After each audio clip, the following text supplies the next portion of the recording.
Good morning, everyone. It's still morning, right? Yep. Still have half an hour until it's morning, until it's not morning. I woke up this morning and I thought, wow, it's Kidquake Day. I hope that you're as pumped as I am about Kidquake, or maybe even more. So, my name is Christina Mitra, and it's my honor to be your MC this morning. I'm a librarian at San Francisco Public Library, and lately I've been having a ton of fun creating special events with really cool authors, artists, and storytellers on the San Francisco Public Library YouTube page for you all to watch. Honestly, though, it doesn't get more fun than what I get to do today with you all. Get up close and personal with a super talented author like the one that we have here today. He's going to share a bunch about his inspiration, his books, and more. And that's not all. Right after our author presents, we'll have a super activity that you'll want to stay for. So sit back, settle into your seats, take a breath, and pay close attention. I'm really happy to be able to introduce our author here today. Mike Jung's middle grade novel, The Boys in the Back Row, just came out this October 2020. He's also the author, there he's got it, of Geeks, Girls, and Secret Identities. And he's going to pull that one out too. Awesome. An unidentified suburban object. I bet he's got that one too. Awesome. Mike is a library professional by day, a writer, and I just found out pretty cool ukulele player by night. And he was a founding member of hashtag We Need Diverse Books team. He lives right here in Oakland, California with his wife and 2 children. Let's give Mike a round of applause to welcome him. Welcome, Mike. Take it Thank you so away. much, Christina. Hi, everyone. It's fun to be back at Kidquake. I mean, it's weird, because I've done it a couple times before, and it's usually in the library, but got a great, huge group of people here. It's terrifying. Like, even when I can't see your faces, you're terrifying because there's like 500 of you, but I'll, I'll get through it.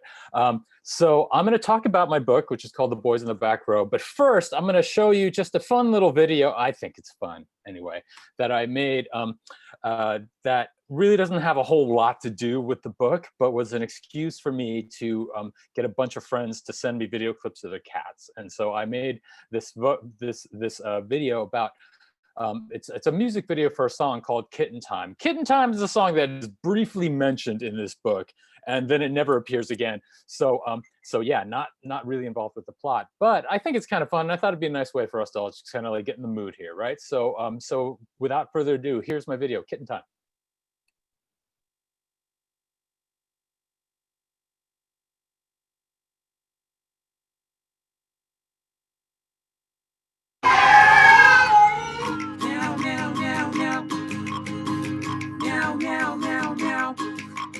Wake up in the morning and it's good to be me. Get the human out of bed because I wanna eat.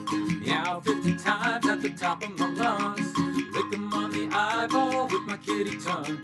Know you wanna sleep, but the answer is no. Get the cat food and put it in a bowl. It's kitten time, kitten time. First thing in the morning, it's kitten time. The sun is up and the sky is blue. I'm wide awake and now you are too. It's kitten time, kitten time. Every minute of the day is kitten time. Now I'm here and everything's great. It's gonna be a beautiful day. It's kitten time. Meow, meow, meow, meow. Meow, meow, meow, meow. Get up on the table just because I'm in the mood. Don't try to push me off, that is so rude. My paws are clean, I don't see what's wrong. I didn't stand in the litter box for very long. I know soon you'll stop feeling bad, cause I'm your cat and you're my biggest fan. It's kitten time, kitten time. You think this house is yours, but it's really mine. I got things to do and places to be, so you better pay attention to me. It's kitten time, time to roll across the floor. Time to chew a power cord. I'm the one that you adore. I'm your kitty, kitty, kitty, pretty little kitty, super fuzzy kitty, kitty in the city, kitty on the town, cutest cat around, sleeping on your bed, standing on your head. It's kitten time, kitten time. Even dogs know that it's kitten time. Kitten overlords are in control.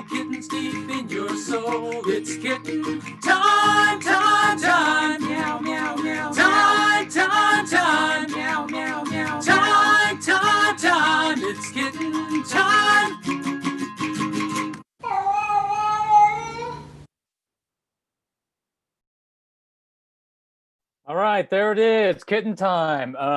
Yeah, as I noted at the end of that video, The Boys in the Back Row is not actually about kittens. Sorry, but there are some cats in this book. If you look at the cover of the book right here, you can see these people over here. That's a superhero team called the Rocket Cats. The Rocket Cats are, I took the name from a group of friends who they're in a writing group. They call themselves the Rocket Cats. But the main characters in this book, as you can see, Matt Park and Eric Costa are best friends. They are in the marching band together. They are huge comic book fans, and they have two like sort of favorite superheroes. Their favorite superhero comic book is called Sandpiper, and it's this superhero. Her name is Sandpiper. She's a little bit modeled after Batman, kind of, sort of. And then Matt's other favorite superhero team is a group of crime-fighting cats called the Rocket Cats. And so that's the cat element in the book. But what the book is really about is it's about these two boys who are best friends, and they share a love of comic books, and they are both in the marching band. In fact, Matt leaves the piccolo section and joins the bass drum section in order to spend more time hanging out with Eric. Because Eric is also a drummer. And then they find out that Eric has to move away at the end of the school year, like right after the end of the school year. And you know, these two guys are the best friends that either of them has ever had. And so this is really hard on them. And so they are trying to figure out what they're going to do before Eric leaves. So they're going to have one last adventure. And what happens is that the marching band that they're in gets invited to participate in this out-of-state competition, right? At this amusement park, like this giant amusement park that's kind of modeled after Disney World, but it's called World of Amazement because, you know, I make all the stuff up in my own books, right? And so they're going to be at this competition for several days, and they're going to perform, and then they're going to have a day off to actually just go to the amusement park and go on all the rides and, you know, eat all the bad food and stuff. And so what Matt and Eric do is they make a plan where they are going to go AWOL from the trip on that last day, and instead of staying at the park with the rest of the band, they're going to go to a nearby comic book convention, and they're going to meet their favorite comic book artist, who is an artist named Jonah Burns, and he's the person who actually writes and illustrates Sandpiper, their favorite comic of all.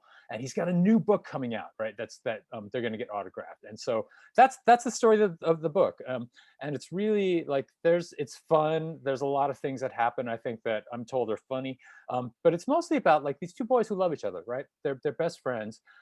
They really love each other deeply. That's not something that like our society really encourages, right? Like American society doesn't want boys to be like emotional and vulnerable and sweet.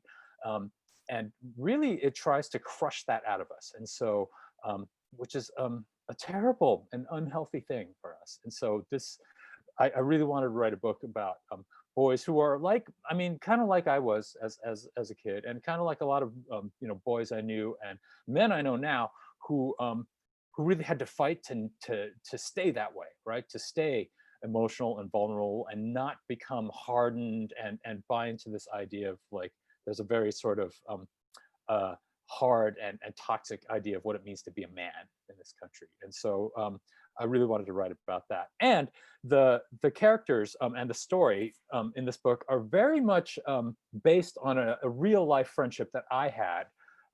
And this was back in high school, so a little bit older than these characters are, but I was really good friends with a guy named Chris Iliopoulos, who a lot of the things that the characters in the book do are things that Chris and I did as well. Like we were both in the marching band.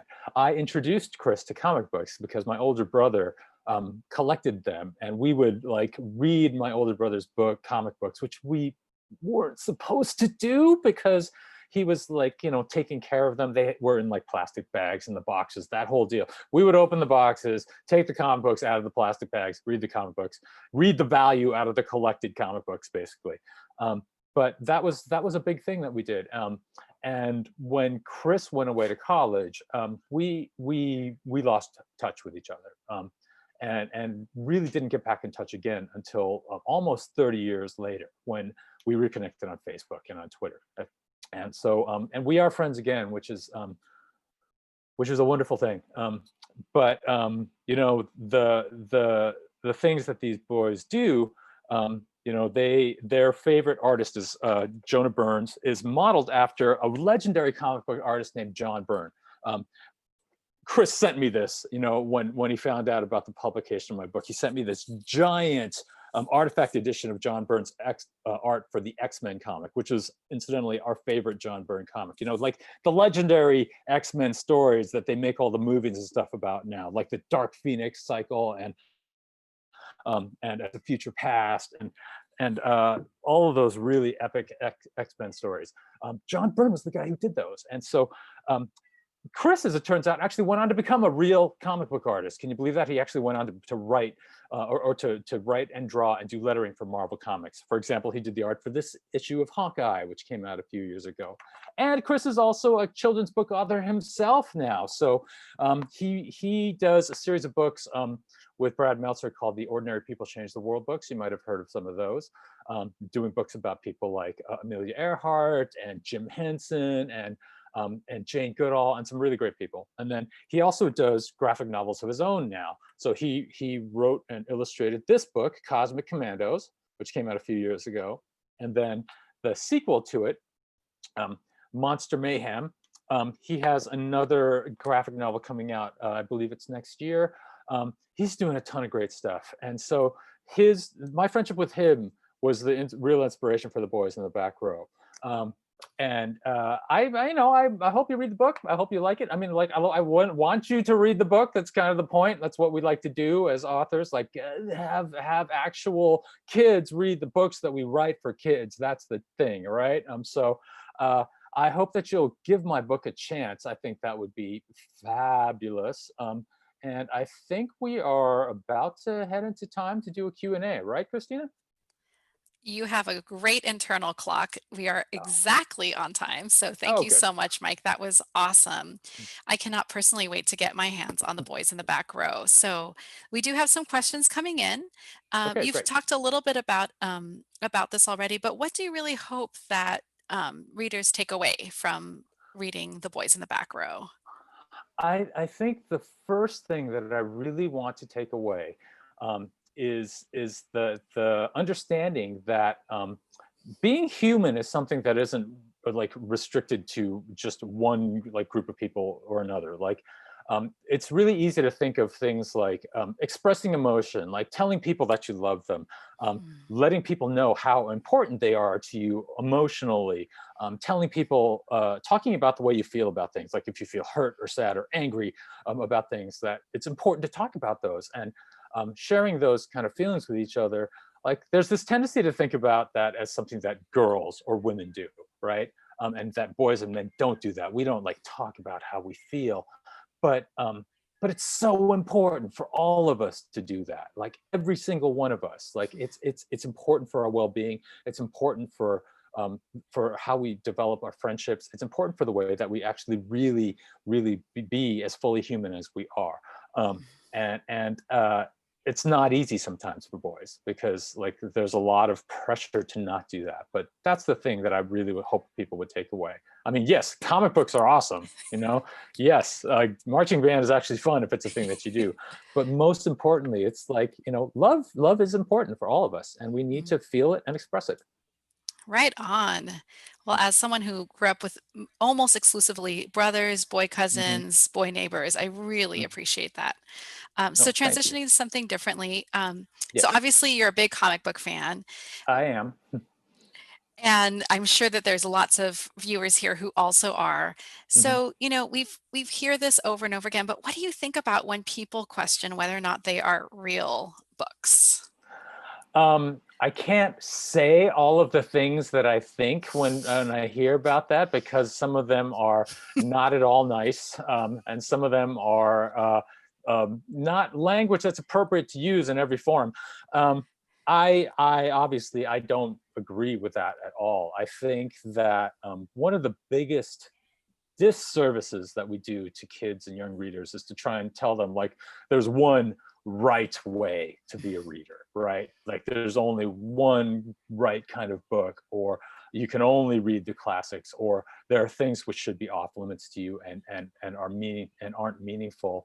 And I think that's a lot of baloney, because I think that reading stories is such a fundamentally important thing and such a fundamentally human thing to do, that doing it in all sorts of different media in all sorts of different ways is vitally important. And comic books are real books. Graphic novels are real books. They're, yeah, I don't agree with that. So I'm a big fan of encouraging kids to read whatever it is they want to read, because that's how we build, like a love of reading, and that's how we build like lifelong readers and possibly future writers, because reading comic books is the thing that set me on the road to actually becoming a published author myself. Mm-hmm. Awesome. Awesome. Well, I know when we've had kids at the library to do this in person, we always get a lot of questions about process. So, about your writing process. And so, how do Yeah. you decide what happens in a story? And like you said, some of the things that maybe the boys in your story go through might have mirrored Hmm. some of the things you've done with your buddy back in the day, but how do you Yeah. decide where the story goes? It's really hard. It's really hard. I mean, I try a bunch of different things. It's been different with all three of my books so far. Uh, Mostly what I do is I try writing out different sorts of things, different things that happen, potential different storylines, and then I'm just constantly trying to like pick which one is going to be the one that ultimately ends up working. So you got to. I just have to try a lot of things. So I write a lot of chapters and scenes that end up not being in the final book. I write a Mhm. lot of stuff that I end up discarding. I do try to sometimes write a full outline of the whole book, but it's really hard for me to do that for some reason. Like that's a process that I have trouble with. But and I often end up like deviating from it halfway through and not ever like coming close to what I had originally written in the second half of it. So there's a what this is true for I think most writers. Like when you write a book, there is a whole lot of stuff you write that doesn't end up in the final book. You write a whole huge mass of things, and then there's like one chunk of it that ends up being the final book. And that's the trick. Like, what's that like final core? Absolutely. Yeah. Well, I want to thank you so much, Mike, for being here with us, to sharing, all your wisdom about love, sharing your love with others, sharing your love of reading for all different kinds of books, and sharing a little bit about your writing process. Thank you so much, Mike. Let's go ahead and give him another round of applause, everyone. Thank you so much, Christina. I love doing this, so I'm happy to be here. Awesome.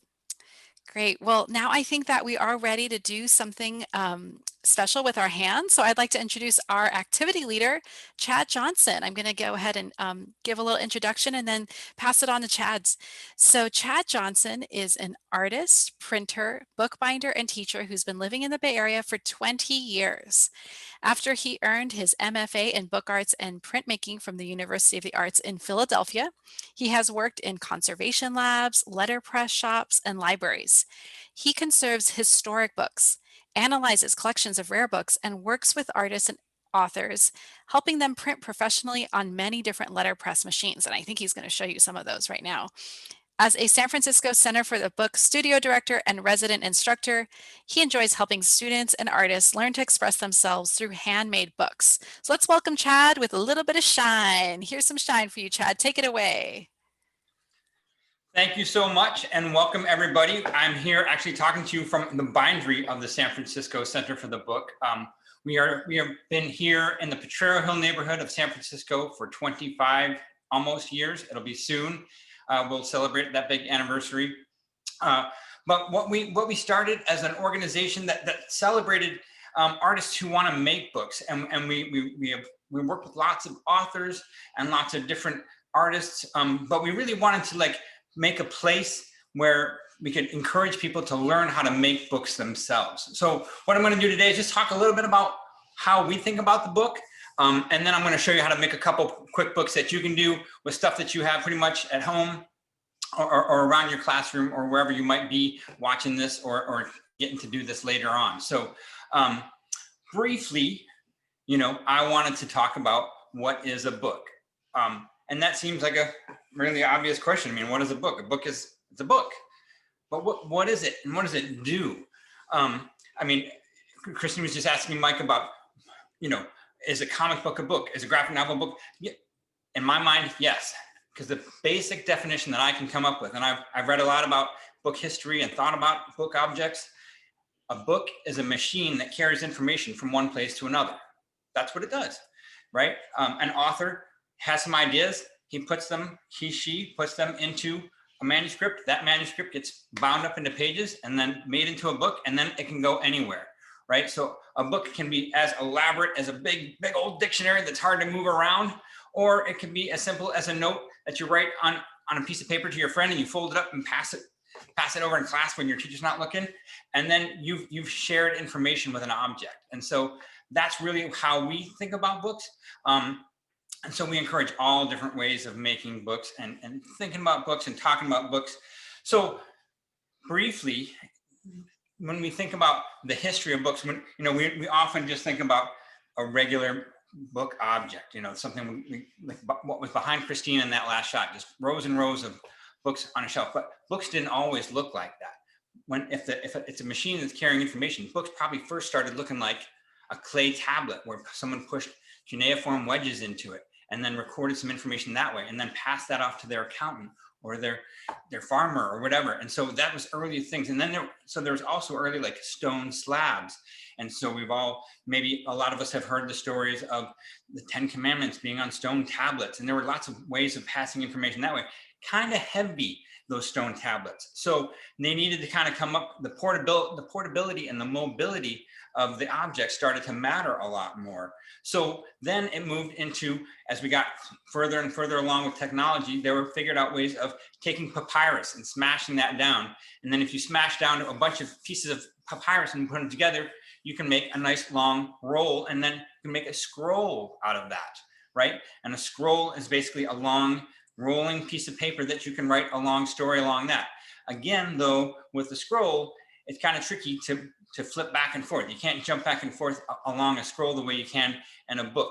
And so at one point, some of the scroll ideas and the tablet ideas came together, and they had what was called a wax tablet, where they basically had a piece of board and they coated that with wax. So this is basically in the Greek and Roman era, about 2,000 some odd years ago. They would coat this with wax, and then they would just take a stylus of some sort, a pen or a knife, and they'd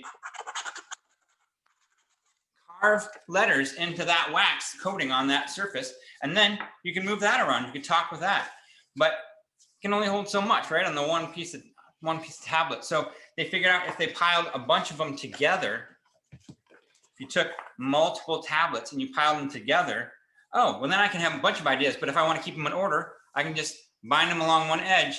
And that became what we call the codex format, C-O-D-E-X, codex format. And that's the basis for all the books that we know and love today. And so that was a couple thousand years ago. It's had a few years to get kind of settled as the standard and kind of regularized, and a whole industry is built up around codex books. But I just wanted to show you what a codex book used to look like. And this is not what a factory made book would look like today, but this is a book that's been partially bound. So what we've got here, that looks the same as like a regular book, but if I turn it sideways, what is all that stuff? There's some like printed notches along the side that show the bookbinder how to line things up. These cords that are hanging off here, these are called the supports. And so the book gets sewn. So there's folded pages that form signatures, and the folded pages get sewn onto the supports. And then those supports can be attached to boards, and then we'll end up with a nice solid book. So that is some basics of how the history of the book came to be in this object that you're so used to seeing on your bookshelf, in your parents' library, and in the library at schools. We're going to make a couple real quick. So I'm going to switch my camera angle down, and we'll talk about how we put paper and thread together and put a book together. So pardon me while I switch my camera so you can see overhead. Okay, so here's my work surface. We're going to make two different little books today. So the first one, they're both a version of a pamphlet stitch, but this is a standard traditional sort of pamphlet sewing. And this is, I'm just making with construction paper and office paper so that you can do it yourself at home. There's no real special materials here. The only thing I've got that's a little different is I've got black thread so that you'll be able to see what I'm doing. And then the second one we're going to make is also like a pamphlet, but it's called a stab binding, and we'll talk a little bit about that in a second. So here's this one. What I'm going to do first is I'm going to take about 4 or 5 sheets of office paper. This is just regular 8.5 by 11 white paper. I'm going to take those sheets, I'm going to jog them together. So this is called jogging. Jog, jog, jog. And then I'm folding it, what we like to call hamburger style, because it's folding it the wide way. And then I'm just going to put that down with my thumb. Now, traditionally, to make that crease, I would use a tool called a bone folder. And a bone folder is just that. It's a piece of folding material made out of bone. So I can make that nice and crisp. If you don't have a bone folder at home, which a lot of people don't, you can just use something like a ruler. And I can just use that to make a nice crisp fold. And this would be what was called my text block, right? This is where all the information for the book would go. Then I'll take a sheet of my construction paper and I'll just fold that in half separately. And again, I can just work it down with my thumb. If I want, hit a little bit with my bone folder. And then I'm going to set my text block inside my cover and open it to the middle. All right, I've got a needle and thread here. It's just pretty much a standard needle. It's a little heavier than normal, but maybe like a quilting needle or something. And it doesn't have to be colored thread. It can be any kind of thread or yarn when you're just making a book at home. Not whatever you have around, it will work great. And what I'm going to do is I'm just going to poke 3 holes into this middle fold, which is the center of my text paper here. So I'm going to move the camera just a little bit so you can see me punch the holes. I'm going to punch one in the middle, and I'm not sewing yet. I'm just punching.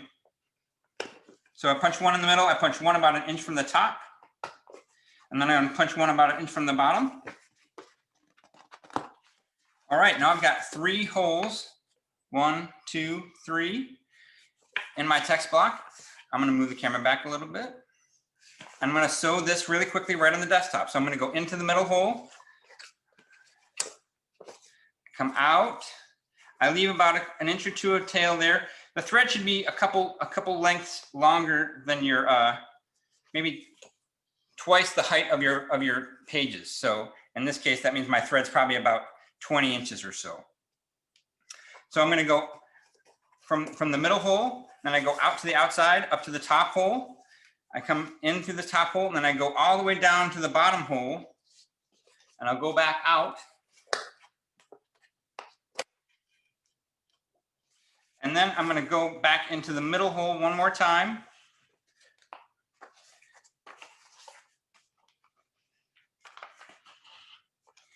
So now you can see I've got 1 long piece and 2 ends. The only thing I need to make sure to do here is to put 1 end on either side of that middle piece. So here's my middle strand, and I want the 2 ends of my thread to be on either side, and then I can pull those snug. And then I tie a simple square knot, which is simply left over right. So I put the left side over the right side, make a loop, pull it taut, and then I go right over left, and I pull it taut. And then I'll cut that